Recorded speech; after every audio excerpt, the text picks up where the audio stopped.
2023 में इस साल माँ दुर्गा हाथी पर सवार होकर पृथ्वी लोक में पधारेंगी। शास्त्रों में वर्णित है कि तथा मान्यताओं के अनुसार अगर शारदीय नवरात्रि पर यदि माता दुर्गा का आगमन उनके वाहन सिंह पर नहीं बल्कि हाथी पर होगा तो मान्यता है कि माता दुर्गा का हाथी पर सवार होकर आना बहुत ही शुभ और कल्याणकारी माना जाता है। जीवन सुखमय हो जाता है। भक्ति का भरपूर लाभ भक्त जनों को मिलता है। दोस्तों, इस बार नवरात्रि पूरे 9 दिनों तक मनाई जाएगी। ना एक भी दिन कम ना ज्यादा, पूरे 9 दिनों तक मनाई जाएगी।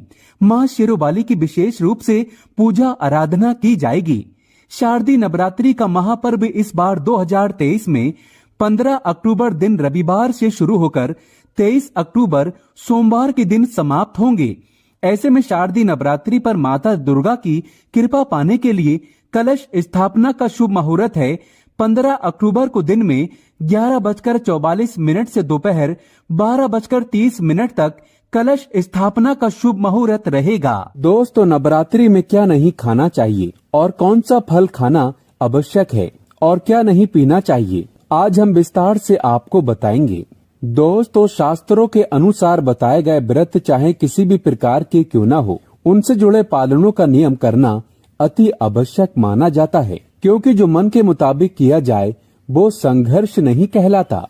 कहा जाता है कि मनोकामना को पूर्ण करने के लिए थोड़ा सा संघर्ष यानी कि तपस्या तो करनी ही पड़ती है। इसीलिए ऐसी मान्यता है कि व्रत को पूर्ण विधि विधान से किया जाना चाहिए, तब आपको व्रत का पूर्ण लाभ फल मिलता है। आपकी सभी मनोकामना पूर्ण हो जाती हैं। इसीलिए हर शास्त्र यही कहता है कि सच्चे दिल से अगर आपके मन में ईश्वर के प्रति श्रद्धा हो तो बिन पूजा पाठ के ही सारा फल मिल जाता है, और अगर मन में ईश्वर के प्रति शंका हो तो उस मनुष्य को कई जन्मों तक सुख नहीं मिलता।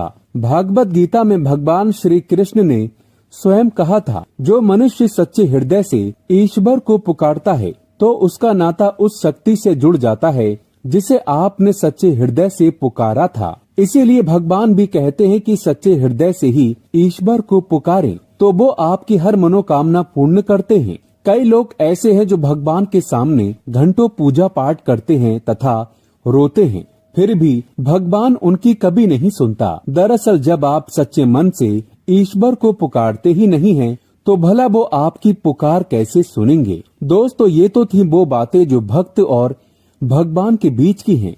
अब हम जानते हैं नवरात्रों के दौरान क्या नहीं खाना चाहिए और क्या नहीं पीना चाहिए, और कौन सा फल खाने से व्रत संपूर्ण और सफल हो जाता है। दोस्तों, हमारे चैनल को सब्सक्राइब जरूर करें और इस बेल आइकन को दबाना ना भूलें। तो आइए शुरू करते हैं। दोस्तों, नवरात्रि के दिन सेब जरूर खाना चाहिए। शास्त्रों में बताया जाता है कि भगवान के भोग में सेब आदि जरूर अर्पित किया जाता है। अगर आपका व्रत है तो आपको सेब जरूर खाना चाहिए। केला, पपीता, तरबूज और मीठे अंगूर जरूर खाना चाहिए। इन फलों से व्रतधारी को शक्ति मिलती है और व्रत संपूर्ण हो जाता है। शास्त्रों में बताया जाता है कि नवरात्रों के दिनों में सीताफल जरूर खाना चाहिए। सीताफल खाने से 10 ऐसी बीमारियां हैं जो खत्म हो जाती हैं। माना जाता है कि नवरात्रों के दिनों में सीताफल का घर में प्रवेश होना बड़ा ही शुभ माना गया है। सीताफल खाने से नवरात्रि का व्रत सफल हो जाता है, क्योंकि इसमें माता सीता का आशीर्वाद मिला हुआ होता है। नवरात्रि के दौरान इसे जो भी खाता है उसे दुखों का सामना नहीं करना पड़ता। सीताफल आपको जरूर खाना चाहिए। दोस्तों, नवरात्रों में व्रतधारी को डब्बा बंद लस्सी, डब्बा बंद जूस नहीं पीना चाहिए। उसमें कई केमिकल मिले होते हैं जिसके कारण आपका व्रत टूट सकता है। जब भी आप फलों का जूस पिएं तो याद रखें उसमें नमक ना डालें, नहीं तो व्रत टूट जाएगा। साथ ही साथ जूस में बर्फ भी नहीं डालना चाहिए। फलों का सादा जूस पीने से व्रत सफल होता है। दोस्तों, नवरात्रि के दौरान सिंगाड़े का आटा या कुट्टू का आटा खाने से पहले ये देख लें कि आटा पुराना नहीं होना चाहिए, क्योंकि पुराने आटे में कीड़े वगैरह पड़ जाते हैं जिसके कारण आपका व्रत टूट सकता है, क्योंकि ये छोटे छोटे कीड़े हमें दिखाई नहीं देते और आपके मुंह तक पहुंच जाते हैं। ऐसा आटा खाना मतलब कीड़े मकोड़ों का मांस खाने के बराबर माना गया है। दोस्तों, नवरात्रि के दौरान आप शाम के समय खाने में दही ले सकते हैं, आलू वगैरह खा सकते हैं, साबूदाने की टिक्कियां बनाकर खा सकते हैं, साबूदाने के और आलू के पापड़ भी खा सकते हैं। कई सब्जियां तो ऐसी हैं जो नवरात्रि के दौरान भोजन में शामिल कर सकते हैं। इससे आपको एनर्जी मिलेगी और व्रत सफल हो जाएगा। नवरात्रि के दौरान आप दूध पी सकते हैं जो आपको ताकत देगा। चाय वगैरह भी पी सकते हैं, लेकिन याद रहे उसमें नमक ना डालें। एक बात का ध्यान रहे, व्रतधारी को पेट भर खाना यानी गले तक भोजन नहीं करना चाहिए, नहीं तो व्रत रखने का कोई भी फायदा नहीं होगा। थोड़ा थोड़ा खा सकते हैं। दोस्तों, नवरात्रि के 9 दिन आदि शक्ति माँ दुर्गा को समर्पित होते हैं। नवरात्रि के 9 दिन माता रानी के 9 अलग अलग स्वरूपों का पूजन किया जाता है। नवरात्रि के 9 दिनों में माता रानी को अलग अलग स्वरूप के हिसाब से अलग अलग पुष्प, अलग अलग भोग अर्पित किए जाते हैं। लेकिन क्या आप जानते हैं, कुछ ऐसी वस्तु हैं जिन्हें नवरात्रि के दौरान भूल कर भी माता रानी को अर्पित नहीं करना चाहिए। अगर इन वस्तुओं को आप गलती से भी माता रानी को अर्पित कर देते हैं तो आपको व्रत और पूजन का पूर्ण लाभ नहीं होगा। इसीलिए माता रानी की कृपा प्राप्त करने के लिए आपको ये जानना अति आवश्यक है कि वो कौन सी ऐसी वस्तु है जो माता रानी के पूजन में भूल कर भी इस्तेमाल नहीं करना चाहिए। तो आइए माँ का जयकारा लगाते हुए वीडियो को शुरू करते हैं। दोस्तों, नंबर 1, नवरात्रि के दौरान शादीशुदा महिलाओं को सफेद कपड़े पहनकर पूजा पाठ नहीं करना चाहिए। साथ ही साथ काले कपड़े भी नहीं पहनना चाहिए। इससे पूजा व्रत आदि खंडित हो जाती है। माता की चौकी जब आप लगाएं तो उसके नीचे कागज नहीं लगाना चाहिए। माता की चौकी हमेशा लाल कपड़ा बिछाकर ही बनाना चाहिए। हमेशा याद रहे, नवरात्रों के इन 9 दिनों तक व्रतधारी को अपना आसन माँ की चौकी के आगे ही लगाना चाहिए और वहीं पर आपको सोना चाहिए। मंदिर को नवरात्रों के दौरान अकेला नहीं छोड़ा जाता, बहुत ही अशुभ माना जाता है।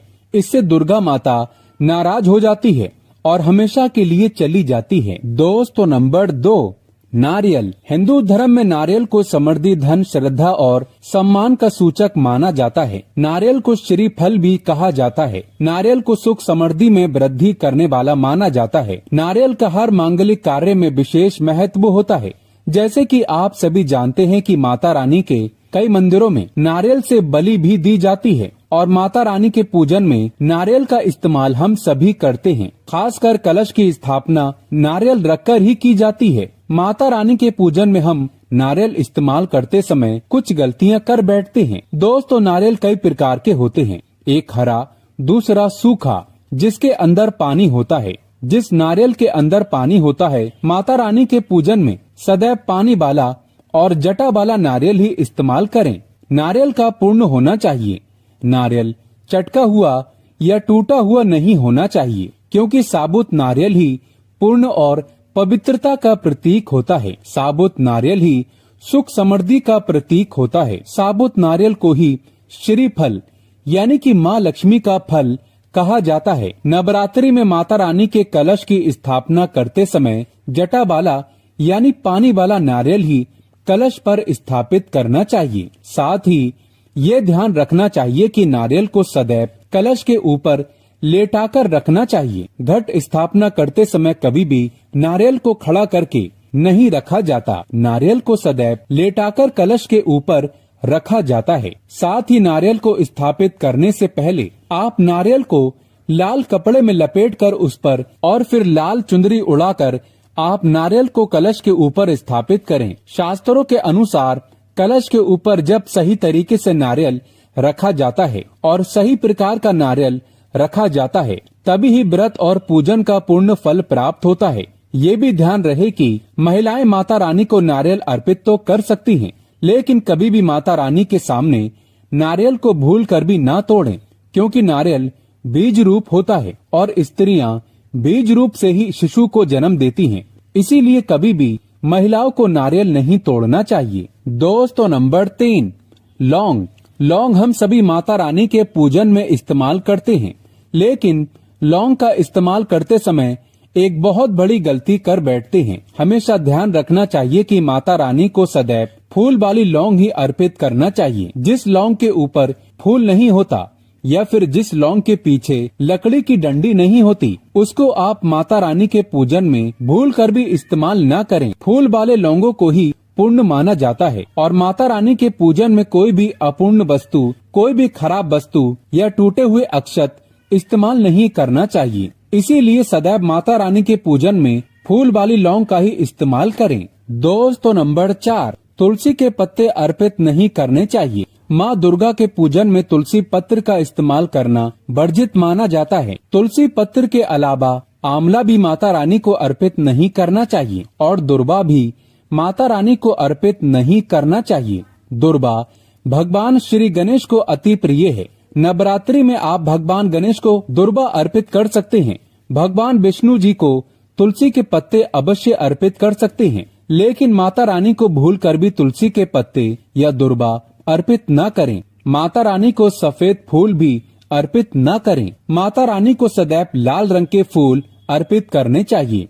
लाल रंग के फूल माता रानी को अति प्रिय हैं। खासकर माता को गुड़हल और कमल के फूल अति प्रिय हैं। शास्त्रों में बताया जाता है कि घर में माता रानी की 2 या 3 मूर्तियां या फोटो नहीं होने चाहिए। इस बात का भी आप विशेष ध्यान रखें कि माता रानी के पूजन में कोई भी खंडित चीज इस्तेमाल न करें। खंडित चीज जैसे कि चटका हुआ या टूटा हुआ दीपक या फिर चटका हुआ कोई बर्तन। साथ ही ये भी ध्यान रहे कि लोहे के और प्लास्टिक के बर्तन आप माता रानी के पूजन में इस्तेमाल न करें, क्योंकि प्लास्टिक के चाइनीज बर्तन हड्डियों के पाउडर से मिलकर बनते हैं। ऐसा न करें। ऐसे बर्तनों को माता रानी के पूजन से सदैव दूर रखें। माता रानी को जो पुष्प अर्पित कर रहे हैं उन्हें सूंघे नहीं। सूंघे हुए फूल या गिरे हुए फूल या फिर मुरझाए हुए फूल माता को अर्पित न करें। दोस्तों, कमेंट बॉक्स में लिखे जय माता दी। जानकारी पसंद आए तो एक लाइक तो बनता है।